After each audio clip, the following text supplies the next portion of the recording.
லூக்கா 15வது அதிகாரம் ஃபுல்லாக பார்த்துடலாம். லூக்கா 15வது அதிகாரத்தில் வந்து 3 உவமை இருக்குது. நம்மளுக்கு நல்லா தெரிஞ்ச போர்ஷன் தான். ஸோ ஈஸியாக முடிச்சிடலாம். ஒவ்வொரு வசனமாக பார்க்கலாம். முதல் வசனம், சகல ஆயக்காரரும் பாவிகளும் அவருடைய வசனங்களை கேட்கும்படி அவரிடத்தில் வந்து சேர்ந்தார்கள். இதுதான் கான்டெக்ஸ்ட். சகல ஆயக்காரரும் பாவிகளும். நம்ம ஏற்கனவே லூக்காவில் முதல்ல பார்க்கும்போதே வந்து ஆயக்காரர் இவங்கெல்லாம் வந்து அப்போ இருந்த யூதர்கள் எப்படி பார்த்தாங்க அப்படின்னா, இவங்க ரோமருக்கு அடியில் வேலை பார்க்குறதுனால, ரோமர்களோடு கூட வந்து ஒரு டச்சில் இருக்கிறதுனால, ஒரு அலையன்ஸ் வச்சுருக்கிறதுனால, அவங்ககிட்ட இருந்து வந்து சேலரி வாங்குறதுனால அவங்களெல்லாம் வந்து துரோகிகள் மாதிரி தான் இவங்க பார்த்தாங்க. அவங்கெல்லாம் தேவனுக்கு பிரியம் இல்லாதவர்கள், ஏன்னா புறஜாதிகள் கூட ஒரு அலையன்ஸ் அவங்களுக்கு இருக்குது அப்படிங்கிற மாதிரி யூதர்கள் வந்து பார்த்தது உண்டு. பாவிகள் அப்படின்னு சொல்லும்போது தேவனுடைய நியாயப்பிரமாணத்தை மீறினவர்கள், தேவன் அருவருக்கிற தொழில மிருகங்கள், அது அந்த பன்றி வந்து வளர்க்குறவங்க யார் அப்படின்னு சொன்னால், தேவனால் அருவருக்கப்பட்ட ஒரு மிருகத்தை அவங்க வளர்க்குறாங்க அப்படின்னு சொல்லி. ஏன்னா ரோமர்களுக்கு வந்து அதுதான் உணவாக இருந்தது. அப்போது அந்த மாதிரி வேலை செய்கிறவங்க, அந்த மாதிரி பாவங்கள், விபச்சாரம், வேசித்தனம், விக்கிரக வழிபாடு அப்படிலாம் வந்து மற்ற ஜாதியினர் இருக்கும்போது அவங்க கூட சம்பந்தம் கலந்தீங்க அப்படின்னா நீங்கள்லாம் பாவிகள் அப்படின்னு யார் நினைக்கிறா? வேதபாரகர், பரிசேயர், இன்னும் ஆலோசனை சங்கத்தார், இவங்கெல்லாம் வந்து ஜூயிஷ் சுப்ரீம் கோர்ட் இல்லை லா ஃபாலோ பண்ணுறவங்க. அதனால அவங்க வந்து சொசைட்டியில் இந்த மாதிரி ஒரு சிலரை நினைக்கிறாங்க. அப்போ அப்படிப்பட்ட ஆயக்காரர்கள் எப்படி கொடுத்துருக்கிறாருன்னா, லூக்கா சகல ஆயக்காரரும் பாவிகளும் அவருடைய வசனங்களை கேட்கும்படி அவரிடத்தில் வந்து சேர்ந்தார்கள். அப்போ நம்ம ஏற்கனவே பார்த்துட்டு வர்ற மாதிரி இயேசு கிறிஸ்துவனுடைய புகழ் வந்து அநேக இடங்களில் கீர்த்தி பரவி கொண்டு இருக்கிறது. அவருடைய வசனங்களை கேட்பதற்கும், அவருடைய போதனைகளை கேட்பதற்கு, அதுபோல் அவருடைய அற்புதங்களை பெற்றுக்கொள்வதற்கு வந்து நிறைய பேர் வராங்க. அதில் இவங்க வரும்போது, அப்பொழுது பரிசேயரும் வேதபாரகரும் முறுமுறுத்து அப்படின்னு சொல்லி போட்டிருக்கு. இப்போ இஸ்ரவேல் ஜனங்கள் முறுமுறுத்தார்கள் அப்படின்னா தேவனை அசட்டை பண்ணினார்கள் அப்படின்னு நம்ம பார்க்குறோம். அப்போ இந்த இடத்துலையும் வந்து முறுமுறுத்தார்கள் அப்படின்னு சொல்லும்போது அவங்களும் அந்த இடத்துல இருக்கிறாங்க. இயேசு கிறிஸ்து வந்து மேசியா அப்படின்னு தானே சொல்லிக்கிறாரு. ஆனால் மேசியா எப்படி இப்படி இருக்க முடியும் அப்படிங்கிறது வந்து அவங்களுக்கு ஒரு வெறுப்பாக இருக்குது. அவர் மேலே ரொம்ப வந்து விரோதம், பகை இதெல்லாம் அவங்களுக்கு உண்டாகிறது. அப்போ அவங்க முறுமுறுத்து இவர் பாவிகளை ஏற்றுக்கொண்டு அவர்களுடைய சாப்பிடுகிறார் என்றார்கள். ரொம்ப எரிச்சல் அடைகிறாங்க. அவர்களுக்கு அவர் சொன்ன உவமையானது. ஸோ இதுதான் வந்து ஹார்ட் ஆஃப் த காஸ்பல் அப்படின்னு சொல்லி சொல்கிறாங்க. ஏன் அப்படின்னு சொன்னால், நம்ம ஏற்கனவே லூக்காவினுடைய தீம் என்ன அப்படின்னு சொல்லி நம்ம பார்த்தோம். இழந்து போனதை தேடவும் ரட்சிக்கவுமே மனுஷகுமாரன் வந்திருக்கிறார். 19வது அதிகாரம் 10வது வசனம். நிறைய தீம் வந்து ஒவ்வொரு புக்குக்கும் இருக்கும். லூக்காவுக்கு வந்து அதே மாதிரி தீம்ஸ் இருக்குது. அதில் நம்ம பார்க்குறது வந்து இழந்து போனதை தேடவும் ரட்சிக்கவுமே மனுஷகுமாரன் வந்திருக்கிறார் அப்படிங்கிறத நம்ம பார்க்குறோம். அப்போ இதுதான் வந்து ஹார்ட் ஆஃப் த காஸ்பல் அப்படின்னு சொல்லும்போது, இந்த லூக்கா 15வது அதிகாரத்தில் தான் தேவன் இழந்து போனதை தேட வந்தாருங்கிறத விளக்குகிற 3 உவமைகள் வந்து இயேசு கிறிஸ்துவின் இடத்துல பேசுகிறார். இப்போ முதல்ல வந்து, உங்களில் ஒரு மனுஷன் 100 ஆடுகளை உடையவனாக இருந்து அவைகளில் 1 காணாமற் போனால் 99 ஆடுகளையும் வனாந்தரத்திலே விட்டு காணாமற் போன ஆட்டை கண்டுபிடிக்கும் அளவும் தேடி தெரியானோ. கண்டுபிடித்த பின்பு அவன் சந்தோஷத்தோடு அதை தன் தோள்களின் மேல் போட்டுக்கொண்டு வீட்டுக்கு வந்து சிநேகிதரையும் அயலாகத்தாரையும் கூட வரவழைத்து, காணாமற் போன என் ஆட்டை கண்டுபிடித்தேன், என்னுடைய கூட சந்தோஷப்படுங்கள் என்று என்பான் அல்லவா. ஸோ இந்த 3 உவமைகளுமே நம்ம எல்லாருக்குமே தெரியும். அதனால் அதில் பெருசாக விளக்குறதுக்கு அப்படிங்கிறது கொஞ்சம் இல்லை. ஆனால் எனக்கு வாசிக்கும் போது, ஒரு மனுஷன் 100 ஆடுகளை உடையவனாக இருந்து, அப்போ ஒரு மனுஷன்கிட்ட வந்து 100 ஆடுகள் இருக்குது, அவைகளில் 1 காணாமற் போனால் 99 ஆடுகளையும் வனாந்திரத்திலே விட்டு. ஏன் வனாந்திரத்தில் விட்டுட்டு போகிறாரு அப்படின்னு எனக்கு ஒரு கேள்வி. சரியா? இன்னொன்று வந்து, நம்ம ஓமையை வந்து வாசிக்கும்போது என்ன நோக்கத்துக்காக அந்த ஓமையை இயேசு கிறிஸ்து சொல்கிறாருங்கிறத நம்ம பார்க்கணும். எப்போவுமே ஓமை வந்து தேவனுடைய ராஜ்யத்தை குறித்து தான் வந்து சொல்லப்படுது. அது நம்ம எல்லாருக்கும் தெரியும். தேவனுடைய, இப்போ நம்ம எல்லாம் பேசிக்கிட்டது மாதிரி, அவர் ரட்சிக்கிறாரு, இந்த காணாமற் இழந்து போனதை தேட வருகிறாரு.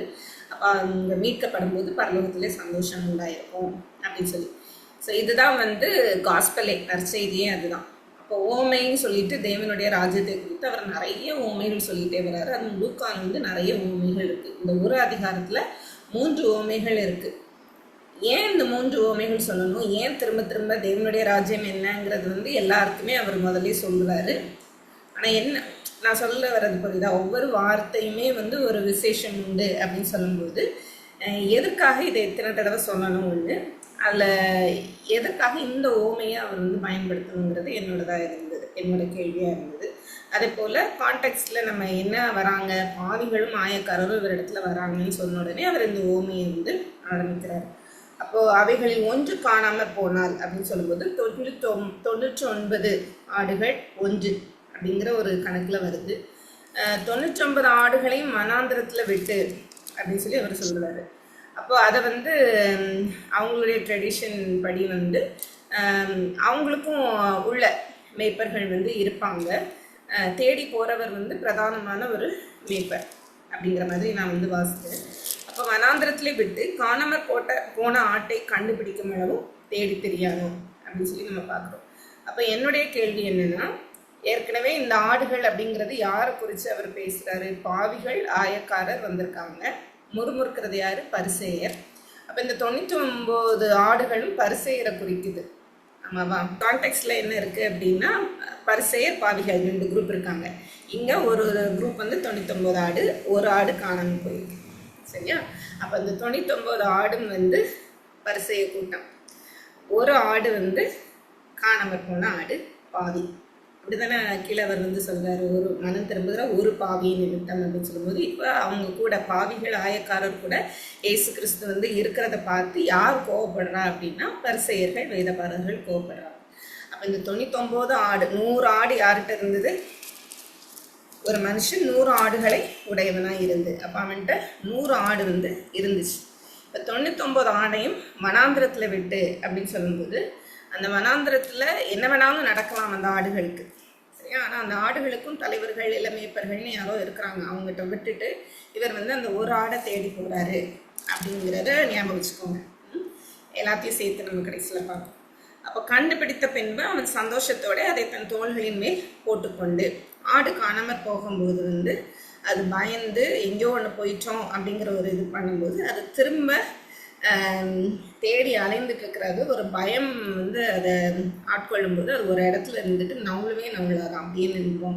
அப்போ அதை பார்க்குறதுக்கு இந்த மேய்ப்பன் வந்து போகிறாரு.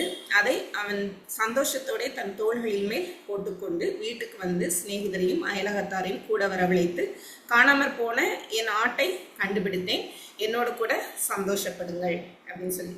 அப்போ 99 ஆடும் அவர்கிட்ட தான் இருக்குது. இந்த ஒரு ஆடு காணாமற் போனது அப்படின்னு சொல்லிட்டு அதை கண்டுபிடிச்சிட்டேன்னு சந்தோஷமாக வர்றார். இது பாவி அப்படிங்கிறதையும் அவர் வந்து சொல்றார். அதுபோல மனம் திரும்ப அவசியம் இல்லாத 99 நீதிமான்களை குறித்து சந்தோஷம் உண்டாகிறதை பார்க்கிலும், மனம் திரும்ப அவசியம் இல்லாத 99 நீதிமான்களை குறித்து, மனம் திரும்ப யாருக்கு அவசியம் இல்லை அப்படின்னா பரிசேயர்களுக்கு. ஏன்னா அவங்கள பொறுத்த வரைக்கும் அவங்க நீதிமான்கள். இது இயேசு கிறிஸ்து எப்படி சொல்லலை அப்படின்னு சொன்னால், அவங்களாம் நீதிமான்கள், அதனால அவங்க மனம் திரும்பணும்னு அவசியம் இல்லை அப்படிங்கிறத அவர் சொல்லலை. என்ன அர்த்தம் அப்படின்னா, அவங்க நினச்சிக்கிறாங்க அவங்க நீதிமான்கள். அதனால தான் லூக்கா வந்து ஒரு சில இடங்கள்ல அவர் வந்து சொல்லும்போது, உங்களை உள்ள வெளிச்சம் இருளாக எச்சரிக்கையாக இருங்கள் அப்படின்னு சொல்லும்போது, உங்களுக்குள்ள வெளிச்சம் இருக்குன்னு நீங்கள் நினச்சிட்டு இருக்கிறீங்க, ஆனால் அது இருளாக இருக்குது அப்படிங்கிறது உங்களுக்கு தெரில. அதனால அது இருளாகாதபடிக்கு எச்சரிக்கையாக இருங்கன்னா அந்த வெளிச்சத்தை நீங்கள் வெளிச்சமாக, சத்தியத்தை சத்தியமாக நீங்கள் புரிந்து கொண்டீங்க அப்படின்னு சொன்னால் மேசியாவை ஏற்றுக்கொள்வீங்க. புரியுதுன்னு நினைக்கிறேன் சொல்லுங்கள். அதே போல தான் இங்கேயும் அந்த வார்த்தை யூஸ் பண்ணுறதுக்கு, மனம் திரும்ப அவசியம் இல்லாத 99 நீதிமான்கள் அப்படின்னு சொல்லும்போது, இயேசுவை ஏற்றுக்கொள்ளாத யாருமே வந்து நீதிமான்கள் கிடையாது. ஆனால் இவங்க தேவனுடைய கட்டளையை நிறைவேற்றி கொண்டு தாங்கள் நீதிமான்கள் என்று நினைத்துட்டு இருக்கிறாங்க. மனம் திரும்ப அவசியம் இல்லை எங்களுக்கு அப்படிங்கிற ஒரு எண்ணத்தில் இருக்கிற சுய செல்ஃப் ரைச்சியஸ்னஸ் கொண்டு அவங்கெல்லாம் தங்கள் நீதிமான்கள் அப்படின்னு சொல்லி நினைச்சிட்டு இருக்கிறாங்க. அவங்களை குறித்து சந்தோஷம் உண்டாகிறதை பார்க்கலாம் அப்படின்னு சொல்லும்போது, அவங்கள குறித்து வந்து சந்தோஷம் இல்லை. ஏன்னா அவங்க வந்து ஏசியாவை ஏற்றுக்கொள்ளலை. மனம் திரும்புகிற ஒரு பாவியின் நிமித்தம், இந்த இடத்துல மனம் திரும்புகிற அப்படின்னு சொல்லும்போது ரிப்பென்டன்ஸ்ங்கிறது வந்து என்ன அர்த்தம்னா சேஞ்ச் இன் மைண்ட். மைண்ட் வந்து உங்களுக்கு மாறணும். அதாவது இயேசு கிறிஸ்துவை ஏற்றுக்கொள்ளணும். ஏற்றுக்கொள்கிறதுங்கிறது என்ன அப்படின்னா, என்னால் எதுவும் செய்ய முடியாது, காணாமற் போன ஆட்டுனால எதுவுமே செய்ய முடியலை. இப்போ பாவிகளும் ஆயக்காரரும் அவரிடத்துல வர்றாங்க அப்படின்னா வசனம் என்ன சொல்லுதுன்னா, வசனங்களை கேட்கும்படி அவரிடத்தில் வந்தாங்க. இவங்களும் அங்கதான் இருக்கிறாங்க, பரிசேயரும் வேத பாரகரும் அங்கதான் இருக்கிறாங்க. ஆனா அவங்க முறுமுறுக்கிறாங்க. அப்போ வசனங்களை ஏன் கேட்க வராங்க அப்படின்னா, எங்களுக்கு ஒரு ரட்சகர் தேவை, நாங்க வந்து இந்த சொசைட்டினால தள்ளப்பட்டு இருக்கிறோம், நாங்க பாவிகள் என்று எண்ணப்படுகிறோம், ஆனா இவர் வந்து எங்களை தேவனிடத்துல ஒப்புரவாக செய்கிறவர், இவர் தான் மேசியான்னு சொல்லி புரிந்து கொண்டு அவருடைய வசனங்களை கேட்க வராங்க. சரியா? இதுதான் வந்து அந்த உவமையில சொல்லப்பட்டிருக்கிறது. அதே போல அடுத்து 3 உவமையை நம்ம சேர்த்து பார்த்தா கடைசியில் நம்மளுக்கு புரிஞ்சிடும். அன்றியும் ஒரு ஸ்திரீ 10 வெள்ளிக்காசை உடையவளாய் இருந்து அதில் ஒரு வெள்ளிக்காசு காணாமற் போனால் விளக்கை கொளுத்தி வீட்டை பெருக்கி அதை கண்டுபிடிக்கிற வரைக்கும் ஜாக்கிரதையாய் தேடாமல் இருப்பாளோ?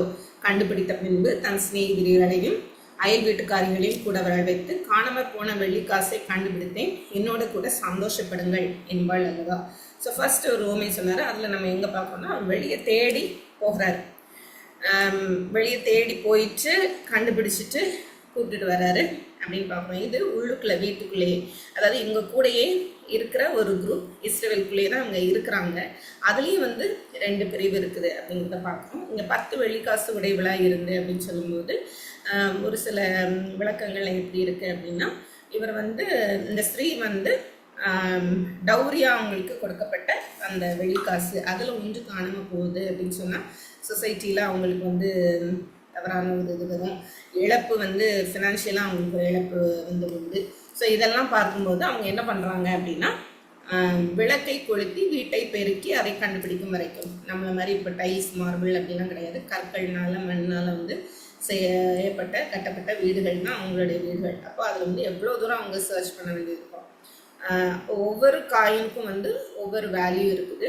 இன்னொன்று வந்து என்னென்னா, ஒரு வெள்ளிக்காசு அப்படிங்கிறது வந்து அவங்களுடைய ஒரு வருமானத்தின் ஒரு பகுதி அப்படின்னு சொல்லும்போது அது பெரிய ஒரு இழப்பா, அந்த காலத்தில் இருக்கிறவங்களுக்கு அது வெள்ளிக்காசுங்கிறது நல்ல மதிப்பு உள்ளது, அது வந்து பெரிய இழப்பாக இருக்கும். இதர் வந்து டௌரிக்கு கொடுத்ததாகவும் நம்ம அதை எடுத்துக்கலாம், இது சாதா ஒரு வெள்ளிக்காசுடைய மதிப்பு அப்படின்னு எடுத்துக்கிட்டாலும் அது ஒரு பெரிய இழப்பு. அதனால அவங்க வந்து அதை தேடுறாங்க. அப்போ அதை தேடி கண்டுபிடிக்கலை அப்படின்னு சொன்னால் அதுக்கு வந்து மதிப்பே இல்லை. அப்போ இல்லை நம்ம வந்து பார்க்கும்போது தேவன் தான் போய், அதாவது அந்த வீட்டில் இருக்கிற எஜமான் போய் தேடி கண்டுபிடிக்கிறத, எஜமான் தான் அந்த மனுஷன் 100 ஆடுகளை உடையவன் வந்து போய் கண்டுபிடிச்சு தோளில் போட்டு தூக்கிட்டு வர்றதை நம்ம பார்க்குறோம். 2வது இதுலேயும் நம்ம பார்க்கும்போது அந்த ஸ்திரீ வந்து ஃபுல்லாக வீடெல்லாம் பெருக்கி அவங்க தேடுறதை பார்க்கணும். இந்த 2 இடத்துலையுமே வந்து காயின் எந்த இடத்துல விழுந்து கிடக்குதோ அதால் ஒன்றும் செய்ய முடியாது, அது மதிப்பை, அது உயிரச்சுது, அதனால் அதை கண்டுபிடிக்கணும். அதேமாதிரி ஆடு வந்து பயந்து ஒரு இடத்துல இருந்துச்சு அப்படின்னு சொன்னால் அதாலையும் ஒன்றும் செய்ய முடியாது. 2 இடத்துலையும் தேவன் இனிஷியேட் பண்ணுறாரு அப்படிங்கிறத தான் நம்ம பார்க்குறோம். ஒரு பாவி மனம் திரும்ப வேண்டும் அப்படின்னு சொல்லும்போது தேவன் தான் ஃபர்ஸ்ட் ஸ்டெப் எடுத்து வைக்கிறாரு. எப்படி ஸ்டெப் எடுத்து வைக்கிறாரு? தன்னுடைய குமாரனாகிய இயேசு கிறிஸ்துவை இந்த உலகத்துக்கு அனுப்புகிறார். அதுக்கு முன்னாடி எத்தனையோ தீர்க்கதரிசிகளை அனுப்புனார். அப்போ தேவன் தான் வந்து மனிதர்களோட ஒப்புரவாகணும் அப்படின்னு சொல்லி ஸ்டெப் எடுக்கிறத நம்ம வந்து பார்க்குறோம்.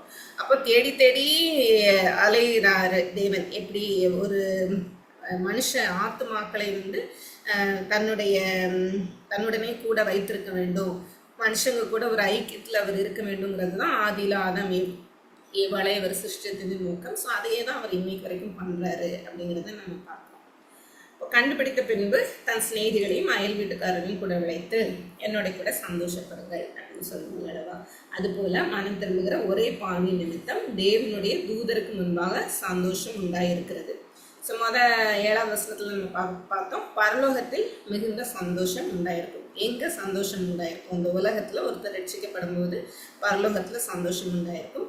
யாருக்கு சந்தோஷம் உண்டாயிருக்கும் அப்படின்னா, பரலோகத்தில் இருக்கிற தேவனுக்கு சந்தோஷம் உண்டாயிருக்கும். பரலோகமே களி கூறும் அப்படின்னா, அப்போ முதல்ல வந்து யார் எந்த இடத்துல சந்தோஷம் இருக்கும் அப்படிங்கிறதுனால பரலோகத்தில் அப்படின்னு கொடுக்கப்பட்டிருக்கிறதாகவும், 10வது வசனத்தில் தேவனுடைய தூதருக்கு முன்பாக சந்தோஷம் உண்டாயிருக்கும் அப்படின்னு சொல்லும்போது தேவன் யாருக்கு சந்தோஷம் உண்டாயிருக்கும் அப்படின்னா தேவனுக்கு சந்தோஷம் உண்டாயிருக்கும் அப்படிங்கிறது வந்து நம்ம பார்க்கிறோம். ஏன்னா அந்த இடத்துல வந்து 6வது வசனத்தில் பார்ப்போம், வீட்டுக்கு வந்து அவர் வெளியில் போகிறாரு, வீட்டுக்கு வந்து ஸ்நேகிதரி மேலாரத்தையும் கூட விளை வைத்து என்னோட கூட சந்தோஷப்படுங்கள். ஸோ அது இடத்தை குறிக்கிறது, எந்த இடத்துல சந்தோஷத்தை காண்போம் அப்படின்னு சொன்னால் பரலோகத்தில் பூமியில ரட்சிக்கப்படும் போது அப்படின்னு இயேசு கிறிஸ்து சொல்றார். அடுத்த ஓமையில் யாருக்கு சந்தோஷம் உண்டாயிருக்கும், அந்த ஸ்திரீக்கு சந்தோஷம் உண்டாயிருக்குங்கிறது போல இங்கே வந்து தேவனுக்கு சந்தோஷம் உண்டாயிருக்கும். ஸோ பரலோகமே வந்து சந்தோஷமாக இருக்கும், அங்கே இருக்கிற எல்லாரும் சந்தோஷப்படுவாங்க. இப்போ இந்த 2 ஓமையும் சேர்த்து தான் 3வது ஓமை ஒரு கன்க்ளூஷனாக. அதனால தான் 3 ஓமை. ஸோ ஃபர்ஸ்ட் ஓமையில் எங்கே சந்தோஷம் உண்டாயிருக்கும், வெளியில் போய் அப்படின்னு சொல்லும்போது தேவன் பரத்திலிருந்து இறங்கி வந்து நம்ம இடத்துல வாசம் பண்ணி அவருக்குரிய ஜனக்கூட்டத்தை வந்து அவர் சேர்க்கிறத நம்ம பார்க்குறோம். 2வது வந்து யாருக்கு சந்தோஷம் உண்டாயிருக்கும் அப்படின்னு சொல்லும்போது இயேசு கிறிஸ்துவை விசுவாசிக்கிற ஒவ்வொரு ஜனமும் தேவனுடைய பிள்ளை என்று அங்கீகரிக்கப்படுகிறது. அதனால தேவனுக்கு சந்தோஷம் உண்டாயிருக்கும் அப்படிங்கிறதுனால 2 ஓமையில் பார்த்துட்டோம். 3வது வந்து என்ன அப்படின்னா, இந்த 2 ஓமையை எப்படி அந்த ஃபர்ஸ்ட் வசனத்தை கூட 2வது வசனத்தை கூட லிங்க் பண்ணுறதுங்கிறது தான் லூக்கா கொண்டு வராரு. பின்னும் அவர் சொன்னது, ஒரு மனுஷனுக்கு 2 குமாரர் இருந்தார்கள். இந்த ஓமையும் நம்ம எல்லாருக்குமே தெரியும். இந்த 2 ஓமையில யார் காணாம போனது?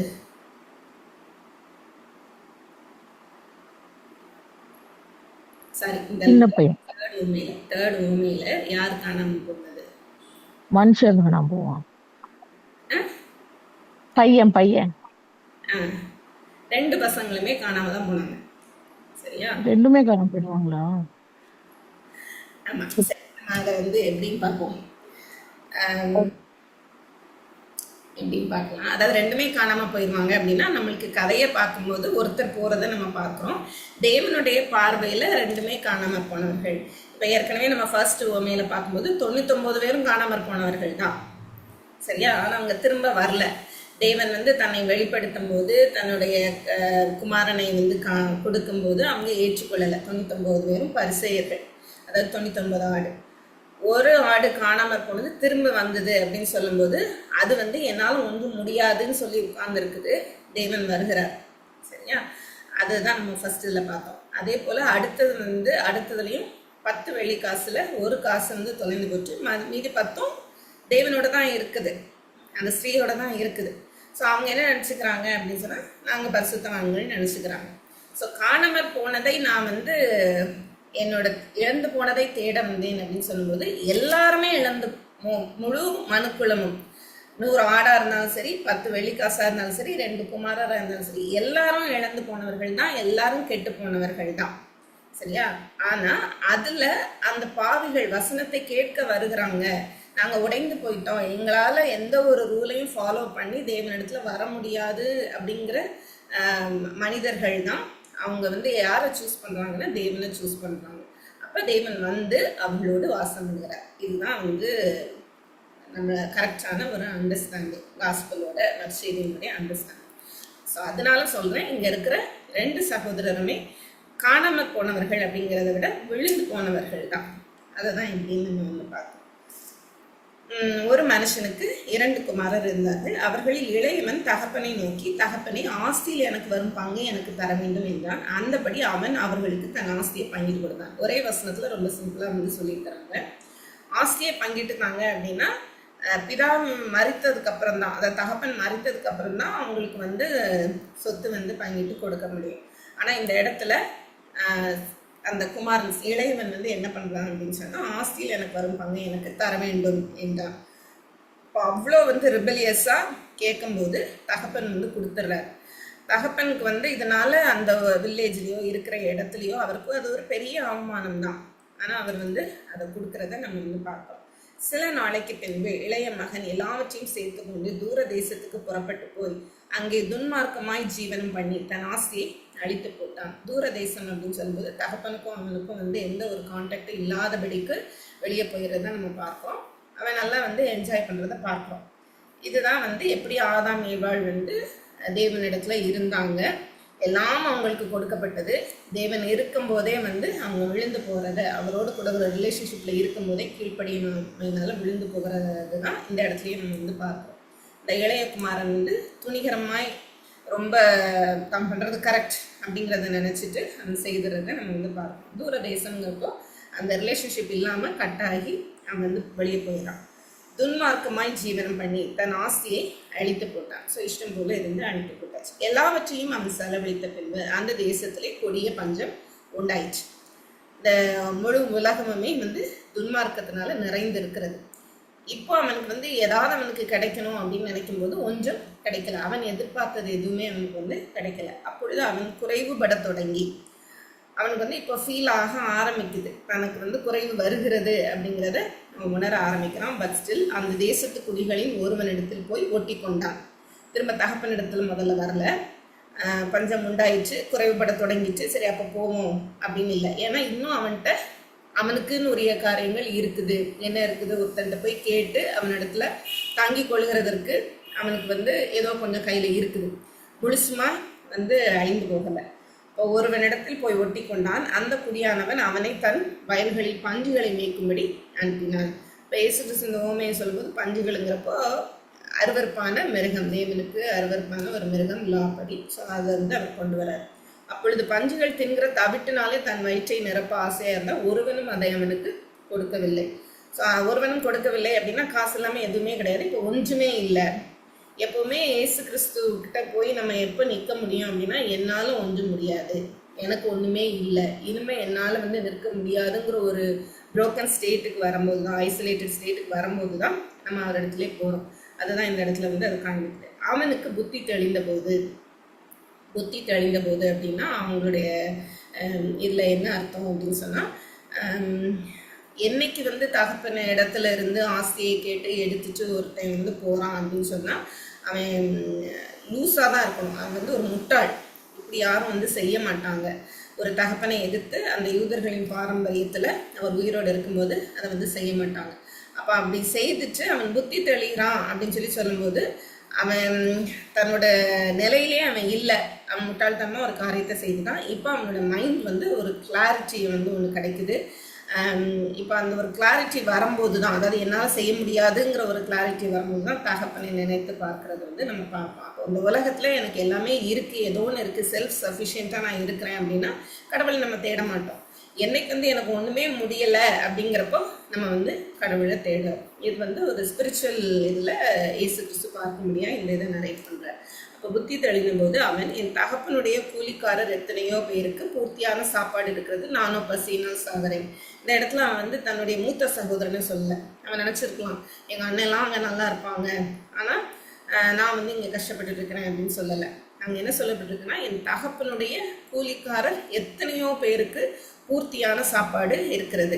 அப்போ தகப்பனோட வீட்டில் வந்து ரொம்ப லோவாக இருக்கிறவங்க யார் அப்படின்னா கூலிக்காரர். அவங்களுக்கே பூர்த்தியான ஒரு சாப்பாடு இருக்கிறது அப்படிங்கிறத அவன் அந்த இடத்துல நினைவு கொடுக்குறான். இப்போ நம்மளாம் யோசித்து பார்க்கும்போது நம்ம அந்த சுச்சுவேஷனில் இருந்தால் நம்ம வேலைக்காரரை நினச்சி பார்க்க மாட்டோம். அப்போ இந்த இடத்துல இயேசு கிறிஸ்து என்ன சொல்ல வராரு அப்படிங்கிறத வந்து ஒவ்வொரு வார்த்தையும் எதற்கு முக்கியம், ஓமையில ஏன் அவர் வந்து கூலிக்காரர்னு எடுத்திருக்கிறாரு, ஏன் மூத்த குமாரனை வந்து அவர் எடுக்கலை அப்படிங்கிறதையும் வந்து நம்ம பார்ப்போம். இப்போ நான் எழுந்து என் தகப்பனிடத்துக்கு போய், தகப்பனே, பரத்துக்கு விரோதமாகவும் உமக்கு விரோதமாகவும் பாவம் செய்தேன், இனிமேல் உம்முடைய குமாரன் என்று சொல்லப்படுவதற்கு நான் பார்த்தனால உம்முடைய கூலிக்காரரில் ஒருவனாக என்னை வைத்துக் கொள்ளும் என்பேன் அப்படின்னு நம்ம மனசில் வந்து ஒரு கிளாரிட்டி கிடைக்கும்போது, அதாவது தகப்பனை இடத்துல போகணும் அப்படின்னு சொல்லும்போது அவர் ஏற்றுக்கொள்வாரா மாட்டாரா அந்த எண்ணம்லாம் இல்லை. அவன் வந்து கிளம்புறான். எழுந்து புறப்பட்டு தன் தகப்பனிடத்தில் வந்தான். அவன் தூரத்தில் வரும்போதே அவனுடைய தகப்பன் அவனை கண்டு மனதுருகி ஓடி அவன் கழுத்தை கட்டி கொண்டு அவனை முத்தம் செய்தான். அப்போ எழுந்து புறப்பட்டு தன் தகப்பனிடத்தில் வந்தான். இருக்கிற இடத்த விட்டு எழுந்து புறப்பட்டுங்கிறப்போ அது எல்லாமே ஒரு ஸ்பிரிச்சுவல் மீனிங். நம்மளுக்கு அது எல்லாமே நிறைய பிரசங்கங்களை நம்ம கேட்போம். அவன் தூரத்தில் வரும்போது, இந்த இடத்துலையும் பார்க்கும்போது அவன் தூரத்தில் வந்துட்டு இருக்கிறான். தகப்பன் ஓடி போகிறத நம்ம தகப்பன் வெயிட் பண்ணிட்டு இருக்கலாம். அவன் சரி இங்கே வரட்டும் அப்படின்னு சொல்லி வெயிட் பண்ணிட்டு இருக்கல. இப்போ தகப்பன் எத்தனை நாளாக வெயிட் பண்ணிட்டு இருந்தா, அவன் தூரத்தில் வரும்போதே வந்து அவர் அதை கண்டிருப்பாரு. அப்போ அவன் தூரத்திலே வரும்போதே அவனுடைய தகப்பன் அவனை கண்டு மனதுருகிங்கிற வார்த்தை வந்து இந்த இடத்துல வருகிறது. இது இன்னொரு இடத்துல தான், 2 இடங்கள்ல தான் அந்த கிரேக்க வார்த்தை யூஸ் பண்ணப்படுது அப்படின்னு வார்த்தைன்னு நினைக்கிறேன், நான் பார்த்து சொல்கிறேன். ஸோ அந்த மனதுருகிங்கிற வார்த்தை வந்து அந்த கிரேக்க வார்த்தை எதை குறிக்குது அப்படின்னு சொன்னால், ஏதோ ஒன்று வந்து நம்ம கேட்டோம்னா அடிவயிறெல்லாம் கலங்குது அப்படின்னு சொல்லுவோம்ல, ஒரு மாதிரி பண்ணுது அப்படின்னு சொல்லுவோம்ல. ஸோ அந்த மாதிரி ஒரு எமோஷன் அவங்கள பொறுத்த வரைக்கும் வந்து அந்த டீப்பஸ்ட் எமோஷன் வந்து they feel in their gut இல்லை இன்ட்ரெஸ்டிங் அந்த மாதிரி. ஸோ அந்த வார்த்தை தான் அந்த இடத்துல கொடுக்கப்பட்டிருக்கு. அந்த அளவுக்கு பிள்ளைய தூரத்தில் அவர் வந்து பார்த்த உடனே அவ்வளோ கர்சனையோடு அவர் ஓடுறாரு அப்படிங்கிறத நம்ம பார்க்குறோம். அப்போது அவனுடைய தகப்பன் அவனை கண்டு மனதுருகி ஓடி அவன் கழுத்தை கட்டி கொண்டு அவனை முத்தம் செய்தான். அந்த பையன் எதுவும் செய்ததாக இதுல இருந்து சொல்லப்படல. எல்லாமே தகப்பன் ஓடி போய் தகப்பன் பார்க்கறது தகப்பனுடைய செய்தியை காண்பிக்கும் போது தேவனுடைய அன்பு இந்த இடத்துல எப்படிப்பட்டது. எவ்வளவு தூரம் நீங்க தள்ளி இருந்தாலும் என்னால முடியாதுன்னு சொல்லி அவர் இடத்துல வரும்போது எப்போ வந்தாலும் அவர் வெயிட் பண்ணிட்டு இருக்கிறார். அவர் ஓடி கட்டிப்பிடித்துக் கொள்கிறார். குமாரன் தகப்பனை நோக்கி, தகப்பனே, பரத்துக்கு விரோதமாகவும் உமக்கு விரோதமாகவும் பாவம் செய்தேன். இனிமேல் உம்முடைய குமாரன் என்று சொல்லப்படுவதற்கு நான் பாத்திரன் அல்ல என்று சொன்னான். அந்த 19வது வசனத்துல நீங்க பாத்தீங்கன்னா, இனிமேல் உம்முடைய குமாரன் என்று சொல்லப்படுவதற்கு நான் பாத்திரன் அல்ல, உம்முடைய கூலிக்காரரில் ஒருவனாக என்னை வைத்துக் கொள்ளும் என்பேன். அந்த வார்த்தை இந்த இடத்துல இல்லை. இதை சொல்லும் போதே தகப்பன் என்ன சொல்றாருன்னா, அந்த கிரேக்க மொழியிலையும் எப்படி கொடுக்கப்படுதுன்னா, சீக்கிரம் வாங்க என் பிள்ளைக்கு என்ன செய்யுங்க அப்படின்னு அவர் சொல்லறதா இந்த இடத்துல நம்மளுக்கு அப்பொழுது அப்படின்னு கொடுத்துருக்கு. அங்கே ரொம்ப விரைவாக நீங்கள் இதை செய்யுங்க அப்படின்னு ஊழியக்காரனுக்கு சொல்றது போல. இப்போ இனிமேல் உங்களுடைய குமாரன் என்று சொல்லப்படுவதற்கு நான் பாத்திரன் அல்ல அப்படின்னு சொல்லிட்டு நீங்கள் இந்த மாதிரி ஏற்றுக்கொள்ளுங்கிற ஒரு ரெக்வெஸ்ட் கூட அவன் இன்னும் வைக்கல. ஏன்னா அந்த ரெக்வெஸ்ட்டை தாண்டி அவர் முதல்ல அவர் மனதில் பிள்ளையை குறித்தான என்ன ஒரு திட்டத்தை வைத்திருக்கிறாருங்கிறது தான் அவர் சொல்றதை பார்க்குறோம். தகப்பன் தன் ஊழியக்காரரை நோக்கி, நீங்கள் உயர்ந்த வஸ்திரத்தை கொண்டு இவனுக்கு உடுத்தி. உயர்ந்த வஸ்திரம் அப்படின்னு சொல்லும்போது நம்மளுக்கு தெரியும், யூதர்கள் ரொம்ப ஸ்பெஷல் ஒரு ஹோலி ஃபெஸ்டிவல் இல்லை ஒரு வெட்டிங் ஃபெஸ்டிவல் இந்த மாதிரி காரியங்களுக்கு உயர்ந்த வஸ்திரம் வைத்திருப்பாங்க. த ஃபர்ஸ்ட் ஒன் அப்படின்னு சொல்லி சொல்கிறாங்க. அந்த கார்மெண்ட் பிரதானமான ஒரு வஸ்திரம். அதை கொண்டு இவனுக்கு உடுத்தி, இவன் கைக்கு மோதிரத்தை, மோதிரம் அப்படிங்கிறப்ப முத்திரை மோதிரம். முத்திரை மோதிரம்ங்கிறது என்ன, எல்லா உரிமையும் இவனுக்கு தான் அப்படிங்கிற மாதிரி. கால்களுக்கு பாதரட்சைகளையும் போடுங்கள். அப்போ இவனை உயர்வா வைக்கிறார், வீட்டில் இருக்கிற எல்லாருக்கும் மேலாக வைக்கிறார். இப்போ இவருடைய உயர்ந்த வஸ்திரத்தை அவனுக்கு தரிக்கும் போது அந்த இடத்துல, அவங்க வசிக்கிற இடத்துல தகப்பனுக்கு என்ன மரியாதையை கொடுக்குறாங்களோ அதே மரியாதையை தான் அந்த உயர்ந்த வஸ்திரம் தரித்திரவங்களுக்கும் கொடுக்க வேண்டும். அப்போ யூதர்களின் மத்தியில் ஒரு பாரம்பரியம் இருந்தது. என்ன அப்படின்னு சொன்னால், ஒருவன் இப்படி தகப்பனை கனஈனப்படுத்திட்டு போயிட்டு திரும்ப வந்தான் அப்படின்னு சொன்னால் அவன் ஜனத்திலிருந்து அறுப்பு உண்டாகணும் அப்படின்னு சொல்லிட்டு அவன் இந்த ஜனத்துக்குள்ளே சேர்த்து கொள்ளக்கூடாதுன்னு சொல்லிட்டு ஒரு செரிமனி ஒன்று வைப்பாங்களாம். அந்த செரிமனியில் என்ன அப்படின்னா, இவனுக்கும் இந்த ஊருக்கும் சம்மந்தம் கிடையாது, இவனுக்கும் இந்த தகப்பன் வீட்டுக்கும் சம்மந்தம் கிடையாதுன்னு சொல்லிட்டு அவங்கள வெட்டி வெளியில் அனுப்பிடுவாங்க. ஸோ இதுதான் அவன் திரும்பி வந்தா கூட. இது யாரு அப்படின்னு சொன்னால் உலகத்தார். ஆனால் தேவன் அதுக்கு முன்னாடியே அந்த செரிமனி பற்றியே இந்த இடத்துல சொல்லப்படல. அவங்களோட ட்ரெடிஷனில் அது இருக்குது. அப்போ அதை பற்றியே சொல்லப்படல. அப்போ என்ன சொல்ல வர்றாரு அப்படின்னு சொன்னால், இயேசு கிறிஸ்து அந்த உயர்ந்த வஸ்திரம் கொடுக்கப்பட்டு அந்த முத்திரை மோதிரம் கொடுக்கும் போது அந்த வில்லேஜஸ் ஒருவேளை அந்த செரிமனிக்கு இந்த வீடு தயாராகும்னு நினைக்கும் போது அவர் எல்லாவற்றையும் மாற்றி விடுகிறார். அப்போ உலகம் நீ ஒன்று தப்பு பண்ணும்போது ஒன்று குற்றப்படுத்தும். ஆனால் தேவன் உலகத்தார் கண்களுக்கு முன்பாகவும் தேவனுக்கு முன்பாகவும் உன்னை அவருடைய பிள்ளையாய், அங்கீகரிக்கப்பட்ட பிள்ளையாய், ஒரு நீதிமானாய் உன்னை உயர்த்துகிறார் அப்படிங்கிறத காண்பிக்கிறதுக்கு தான் இந்த காரியங்கள். கொளுத்த கன்றை கொண்டு அடியுங்கள். அந்த காலத்தில் இப்போ இருக்கிற ஃப்ரிட்ஜ் மாதிரி வச்சுலாம் சாப்பிட முடியாது. அப்போ கொளுத்த கன்று அப்படின்னு சொல்லும்போது இதற்கு ஃபெஸ்டிவலுக்காகவே வளர்க்குற கன்றுகள் உண்டு. அப்போ இவங்க என்ன பண்ணுறாங்க அப்படின்னு சொன்னால், இந்த தகப்பன் கொளுத்த கன்றை எடுத்து ஒரு விருந்து ஒன்று பண்ணுறாங்க அப்படின்னு சொல்லும்போது முழுவதுமாக அந்த இருக்கிற வில்லேஜ் முழுவதுமாக ஒரு ஃபெஸ்டிவலை வைக்கிறாரு. அப்போ வில்லேஜஸ் ஜட்ஜ் பண்ண முடியாது. இன்ஸ்டெட் அவங்களும் இந்த விருந்தில் பங்கு கொள்கிற மாதிரி ஆயிரும். அப்போ கொளுத்த கன்றை கொண்டு அடியுங்கள், நாம் புசித்து சந்தோஷமாக இருப்போம். அப்போ அவருடைய பிள்ளையாய் அவருடைய சமூகத்தில் வரும்போது என்ன நடக்குது அப்படின்னு சொன்னால், நம்ம முதல்ல பார்த்தோம், பந்திக்கு தான் எல்லாரும் வசனங்களை கேட்கும்படி அவரிடத்தில் சேர்ந்தார்கள். அப்பொழுது பரிசேயரும் வேதபாரகரும் ஒரு நிறுத்தி, இவர் பாவிகளை ஏற்றுக்கொண்டு அவர்களோட சாப்பிடுகிறார் என்றார்கள். இது உலகத்தார் இதுதான் ஜட்ஜ் பண்ணுவாங்க. ஆனால் நான் எப்படி அதை பார்க்குறேன், இயேசு கிறிஸ்து அதை எப்படி பார்க்குறாரு, அதனால தான் ஆயக்காரர் பாவிகள் கூட சாப்பிட்றது ஒன்றும் தவறாக அவருக்கு இல்லை அப்படிங்கிறத காண்பிக்கிறது தான் இந்த காரியம். திரும்பவும் நாம் புசித்து சந்தோஷமா இருப்போம். என் குமாரனாகி இவன் மரித்தான், திரும்பவும் உயிர்த்தான், காணாமற் போனான், திரும்பவும் காணப்பட்டான் என்றார். அப்படியே அவர்கள் சந்தோஷப்பட தொடங்கினார்கள். இப்போ எல்லாரும் சந்தோஷமா இருக்கிறாங்க. அவனுடைய மூத்த குமாரன் வயலில் இருந்தான். அவன் திரும்பி வீட்டுக்கு சமீபமாய் வந்தபோது, இது யாரை குறிக்குதுன்னா பரிசேயர்களை குறிக்கிறது. திரும்பி வருகிற போது கீத வாத்தியத்தையும் நடன கழிப்பையும் கேட்டு ஊழியக்காரரில் ஒருவனை அழைத்து இது என்ன என்று விசாரித்தான். அதற்கு அவன், நம்முடைய சகோதரன் வந்தார், அவர் மறுபடியும் சுகத்துடனே உம்முடைய தகப்பனிடத்தில் வந்து சேர்ந்தபடியினால் அவருக்காக கொழுத்த கஞ்சை அடிப்பித்தார் என்றார். அப்ப அவர் மறுபடியும் சுகத்துடனே உம்முடைய தகப்பனிடத்தில் வந்து சேர்ந்தபடியினார் அப்படின்னு சொல்லும்போது அவர் வந்து பேக் எந்த அந்தஸ்தெல்லாம் இழந்து போனாரோ அந்த அந்தஸ்தையெல்லாம் திரும்ப பெற்றுக்கொண்டார் அப்படிங்கிறது தான். எதை இழந்து போனானோ அதை பெற்றுக்கொண்டான் அப்படின்னு சொல்லி. அப்பொழுது அவன் கோபம் அடைந்து உள்ளே போக மனதில்லாது இருந்தான். தகப்பனோ வெளியே வந்து, இந்த இடத்துலையும் வந்து தகப்பன் என்ன பண்றாரு அப்படின்னா வெளியே வந்து அவனை வருந்தி அழைத்தான். அதாவது பரிசேயர்களுக்கும் இன்னும் உங்களுக்கு டைம் உண்டு, உங்களை இன்னும் நான் அழைத்து கொண்டு தான் இருக்கிறேன், தேவன் உங்களையும் அழைக்கிறார் அப்படின்னு சொல்லி இன்னும் உங்களோட தான் பொறுமையாக அவர் பேசி கொண்டிருக்கிறார். கடைசி வரைக்கும் அவருடைய ஜீவனை விடும் வரைக்கும் கூட, அதுக்கப்புறமும் கூட வந்து தேவன் இன்றைக்கு வரைக்கும் கூட அவங்களுக்கும் ஒரு டைம் வந்து யாரெல்லாம் நிராகரித்துட்டு இருக்கிறாங்களோ, இருதய கடினம் உள்ளவர்களாக இருக்கிறாங்களோ அவங்களுக்கு இன்னும் ஒரு டைம் வந்து வைத்திருக்கிறார். அதுதான் இந்த இடத்துல அவர் சொல்ல வர்றார். உள்ளே போக மனதில்லாது இருந்தான் அப்படின்னு சொல்லும்போது இயேசு கிறிஸ்துவை ஏற்றுக்கொள்ள அவங்கெல்லாம் மனதில்லாது இருந்தாங்க. தகப்பனோ வெளியே வந்து அவனை வருந்தி அடைத்தான். அவன் தகப்பனுக்கு பிரதித்திரமாக, இதோ இத்தனை வருஷ காலமாய் நான் உனக்கு ஊழியம் செய்து ஒரு காலம் உன்னுடைய கற்பனையை மீறாதிருந்தோம். அந்த நியாய பிரமாணத்தை கற்றுக்கொண்டு வந்தாங்க, கடைபிடித்து கொண்டு வந்தாங்க. அவங்கள பொறுத்த வரைக்கும் எந்த நியாய பிரமாண கட்டளைகளையும் நாங்கள் மீறலை. அப்போ மீறாதிருந்தும் என் சிநேகிதரோட நான் சந்தோஷமா இருக்கும்படி நீர் ஒரு காலம் எனக்கு ஒரு ஆட்டுக்குட்டியாவது கொடுக்கவில்லை. தேசிகளிடத்தில் உன்னுடைய ஆஸ்தியை, அதாவது பாவிகள், அந்த முதல்ல சொல்லப்பட்ட பாவிகள் ஆயக்காரர் தான் இந்த இடத்துல, வேசிகளிடத்தில் உன்னுடைய ஆசையை அழித்து போட்டு உன்னுடைய குமாரனாகிய இவன் வந்தவுடனே கொழுத்த கன்றை இவனுக்காக அடிப்பித்தீரே என்றார். அதற்கு தகப்பன், மகனே, தகப்பன் வந்து உடனே கோபப்பட்டு இவங்களை வந்து வெளியில தள்ளலை. அப்போ பரிசேயர்களை வந்து இன்னும் அவர் வெளியில தள்ளலை. அதுலேயும் நிறைய பரிசேயர்கள்லாம் வந்து மனம் திரும்புறாங்க தான், அவரை ஏற்றுக்கொண்டாங்க தான். அதனால பொதுவாக வந்து அவர் சொல்றாரு, மகனே நீ எப்பொழுதும் என்னோடு இருக்கிறாய். இந்த பரிசேயர்களெல்லாம் வேதத்தை வாசித்து நியாயப்பிரமாணத்தை வந்து கடைபிடிக்கிறோம்னு நினைச்சு அவர் கூடவே தான் இருக்கிறதா நினைச்சிட்டு இருக்கிறாங்க.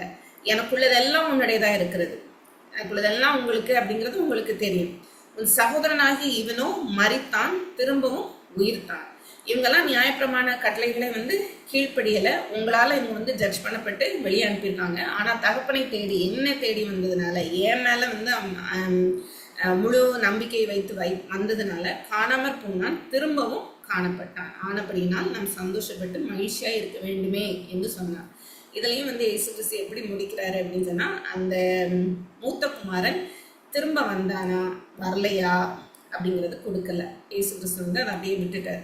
ஏன் அப்படின்னு சொன்னால், இந்த 3 உவமைகளையுமே நம்ம பார்க்கும்போது அந்த 99 ஆடுகள், மீதி இருக்கிற 9 காசு, இங்கே இருக்கிற ஒரு குமாரன், மூத்த குமாரன், இவங்களுக்கு வந்து இன்னும் டைம் இருக்க தான் செய்யுது. நம்ம யாரும் ஜட்ஜ் பண்ண முடியாது. அவங்கள வந்து தேவன் யூதர்களை முழுவதுமாக கைவிட்டார் நம்ம சொல்ல முடியாது. அதனால தான் ரோமரில் வந்து பவுல் வந்து சொல்லுவார், புறஜாதிகள் நீங்கள் வந்து காட்டொலிவு மரம், நீங்கள் வந்து இப்படி ஒட்டப்பட்டு இருக்கிறீங்க, அவங்க வெட்டப்பட்டு இருக்கிறாங்க, அவங்க எப்போ வேணாலும் ஒட்டப்படலாம் திரும்ப.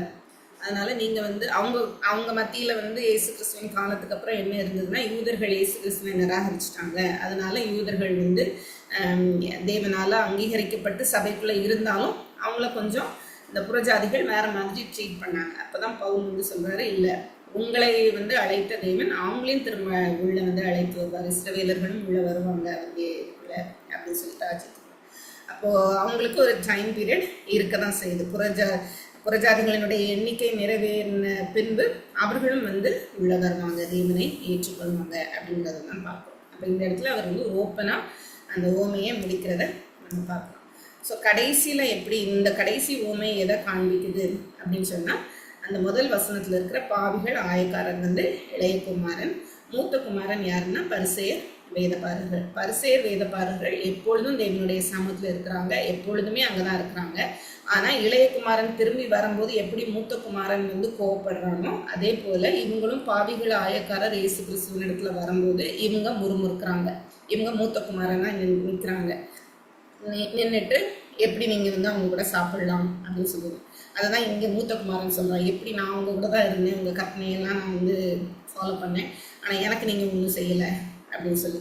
அப்போ எந்த 2 பேருமே எப்படின்னு சொன்னால், ஒருத்தர் வந்து ரூல்ஸ் எல்லாம் ஃபாலோ பண்ணிட்டு இருக்கிறோம் அப்படின்னு சொல்லி ஒரு செல்ஃப் சஃபிஷியண்ட்டாக நாங்கள் வந்து கடவுளை அண்டிக்கொள்ளுவோம் அப்படின்னு சொல்லி இருந்து இழந்து போகிறாங்க தேவனுடைய ஐக்கியத்தை. இளைய குமாரன் என்ன பண்ணுறான் அப்படின்னு சொன்னால் தேவனுடைய அதாவது தகப்பனுடைய அன்பை நிராகரித்து அவன் இழந்து போகிறான். ஸோ 2 பேருமே இழந்து போனவர்கள் தான். ஆனால் ஒருத்தன் திரும்பி வரான். அதனால தான் வசனம் வந்து சொல்லுகிறது, இவனும் மரித்தான் திரும்பவும் உயிர்த்தான். திரும்ப அவனுக்கு புத்தி தெளிந்து என்னால் முடியாதுன்னு சொல்லி வரான். நீங்கள் வந்து இன்னும் உங்களுடைய இதுலேயே வந்து இருக்கிறீங்க அப்படின்னு சொல்லும்போது அது எதை காண்பிக்குது அப்படின்னு சொன்னால், எங்களுக்கு வந்து தேவனோடு உள்ள உறவு வேண்டாம், ஆனால் தேவன் வந்து எங்களுக்கு வேணும், தேவன் எங்களுக்கு இருக்கிறாரு அப்படின்னு சொல்லி நீங்கள் ஒரு தவறான அண்டர்ஸ்டாண்டிங்கில் இருக்கிறீங்க அப்படின்னு சொல்லி. ஸோ இதுதான் வந்து அந்த ஓமை. அப்போது நான் ஒரு ஸ்டேட்மெண்ட் வந்து வாசித்தேன், எனக்கு அது பிடிச்சிருந்தது. நான் அதை ரீட் பண்ணுறேன். You can be alienated from God in 2 entirely different ways. தேவனிடத்துலேருந்து 2 வழியில் வந்து நீங்கள் பிரிஞ்சு போயிடலாம். ஒன்று வந்து எப்படின்னா த்ரூ இம்மாரலிட்டி, தவறு பண்ணி பாவியாக நம்ம வந்து தேவனுக்கு பிரியமில்லாமல் தேவனை விசுவாசிக்காமல் தூர போயிடலாம். ஒரு விதத்தில் தேவனிடத்துலேருந்து வெளியே போகிறது. இன்னொன்று த்ரூ மாரலிசம் ஆர் லீகலிசம். நான் ரூல்ஸை ஃபாலோ பண்ணுறேன், நான் கடைப்பிடிக்கிறேன், நான் எல்லாத்துலேயும் சரியாக இருக்கிறேன், கிரியைகளை நம்பி இருந்தோம் அப்படின்னு சொன்னால் நம்மளும் தேவனை விட்டு தூரம் போயிடுவோம். ஸோ இங்கே கொடுக்கப்பட்ட 3 உவமைகளும் 2 குரூப்பை குறிக்குது. பாவிகள், ஆயக்காரர், இன்னொன்று பரிசேயர், வேதபாரகர்.